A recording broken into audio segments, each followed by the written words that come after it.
मैले छोड्न गएको थिएँ जगत दाइलाई, मैले नै ल्याइदिएर आएँ। ल बाबु धन्यवाद। मेरो छोरा आयो। हिँड बाबु हिँड।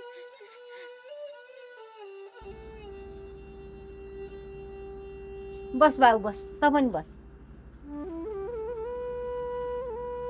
कस्तो छ बाबु तँलाई अहिले? सन्चै त छस् नि? ठिक छु आमा। हाम्रो दाइ त पहिलाभन्दा कस्तो फेरिनु भएछ। पहिला धेरै रक्सी खाएर फुङ्ग उडिसक्नु भएको थियो, अहिले त गालामा रस पसे जस्तो पोटिलो हुनुभएछ। शरीरमा राम्रो खानेकुरा परेपछि मान्छे फेरिन समय नै लाग्दैन। साँच्ची दाइ मसँग रिसाउनु भएको त छैन नि?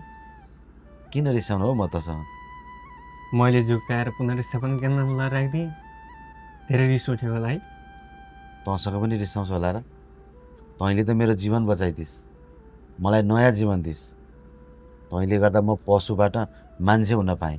म जस्तो रक्सीको लतमा फसेको मान्छेलाई तैँले सुध्रिने मौका दिस्। तैँले म माथि ठुलो उपकार लगाएको छस्। तेरो यो गुण म कहिले पनि भुल्न सक्दिनँ।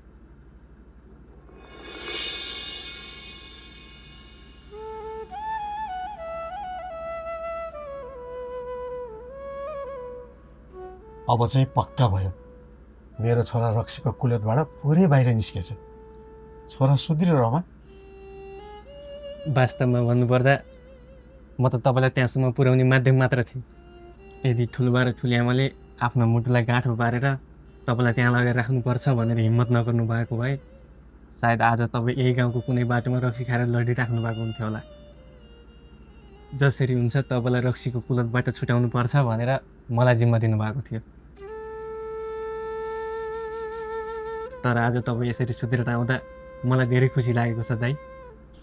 अब फेरि रक्सी त खानुहुन्न नि दाइ तपाईँ? के कुरा गर्छे? मेरो छोराले अब रक्सीलाई हात पनि लाउँदैन। आमाले ठिक भन्नुभयो। अबदेखि म यो रक्सी भन्ने चिजलाई कहिले हात लाउँदिनँ। त आफै भन् त, जुन चिजले गर्दा मेरो जिन्दगी बर्बाद भयो, जसको कारणले गर्दा मैले मेरो बाआमालाई दुःख दिएँ, त्यो चिजलाई म फेरि हात लाउँछु होला त? हेर छोरा, यो संसारमा असम्भव भन्ने कुनै चिजै छैन। बस मनमा अठोट र दृढ विश्वास हुनुपर्छ। आज मलाई तेरो अठोट र विश्वास देख्दा साँच्चीकै गर्व लागेको छ। म तँलाई तेरो यो पुनर्जन्म हो भन्छु। आजबाट तेरो पुनर्जन्म भएको छ। तँलाई तेरो नयाँ जिन्दगीको लागि धेरै धेरै शुभकामना र बधाई छ। आइस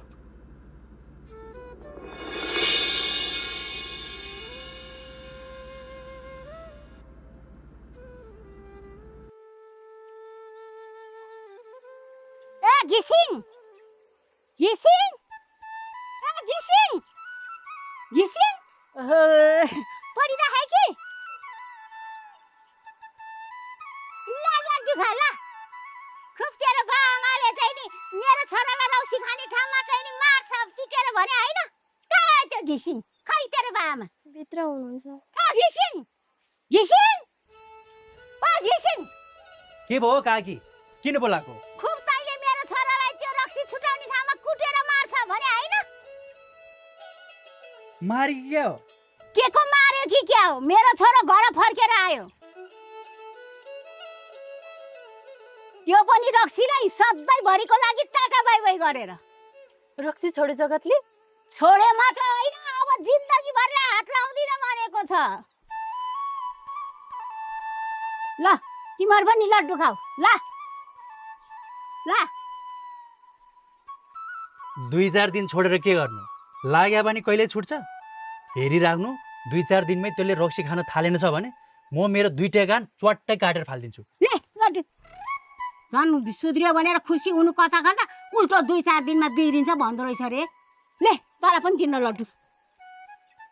तँलाई 2-4 दिन होइन 3-4 महिना नै समय दिन्छु। त्यतिन्जेलसम्म पनि मेरो छोराले रक्सी छोएन भने म आफै खुकुरीमा धार लगाएर लिएर आएर गाउँले सबलाई राखेर तेरो कान म आफैले काट्न लाउँछु। सुनबहादुर घिसिङ, मैले बोलेको कुरा कहिले फरक पर्दैन। तातो पानी लायो बोलेर। रक्सी छुटाउने ठाउँमा कुटेरै मार्छ भन्थ्यौ त, मारे त? अब सबै ठाउँमा कुट्दैनन् होला नि त? सबै ठाउँमा होइन, कुनै ठाउँमा पनि कुट्दैन। तेरो कुरा त केही पनि मिल्दैन घिसिङ। मेरो छोरा फेरिएर कस्तो कलकलाउँदो भएर आएको छ। अब त्यसले कहिले रक्सी छुँदैन। त तेरो कान काट्न तयार भएर बस। त्यो लटो त दिर जानु, मेरो त हङ्सै पसिसकेको थियो।